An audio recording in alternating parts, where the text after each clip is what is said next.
కృష్ణా జిల్లా ఇబ్రహీంపట్నంలోని తీవ్ర ఉద్రిక్తత నెలకొంది. మాజీ మంత్రి వైసీపీ నేత జోగి రమేష్ నివాసాన్ని టీడీపీ శ్రేణులు ముట్టడించాయి. ఈ ఘటనతో ఆ ప్రాంతంలో ఒక్కసారిగా భయానక వాతావరణం ఏర్పడింది. టీడీపీ అధినేత చంద్రబాబు నారా లోకేష్ పై జోగి రమేష్ అనుచిత వ్యాఖ్యలు చేశారని ఆరోపిస్తూ టీడీపీ కార్యకర్తలు భారీ సంఖ్యలో ఆయన నివాసానికి చేరుకున్నారు. తొలుత ఇంటిపై రాళ్లతో దాడి చేసి ఆ తర్వాత ఇంటికి నిప్పు పెట్టారు. ఇంటి చుట్టూ ఉన్న వైసీపీ ఫ్లెక్సీలను దగ్ధం చేశారు. దాడి సమయంలో జోగి రమేష్ ఇంట్లో లేరు. ఈ ఘటనలో ఇంటి మొదటి అంతస్తులో మంటలు ఎగిసిపడ్డాయి.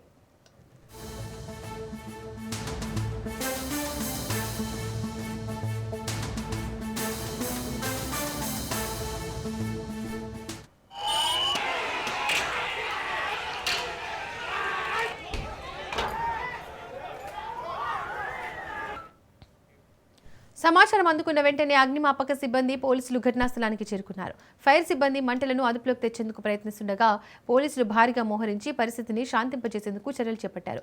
ఎలాంటి అవాంఛనీయ ఘటనలు పునరావృతం కాకుండా పటిష్ట బందోబస్తు ఏర్పాటు చేశారు. ఈ దాడిలో ఎవరికి గాయాలు కాలేదని, అయితే ఇంటికి మాత్రం తీవ్ర నష్టం వాటిల్లినట్లు తెలుస్తోంది. ఉన్నతాధికారులు పరిస్థితిని సమీక్షిస్తున్నారు.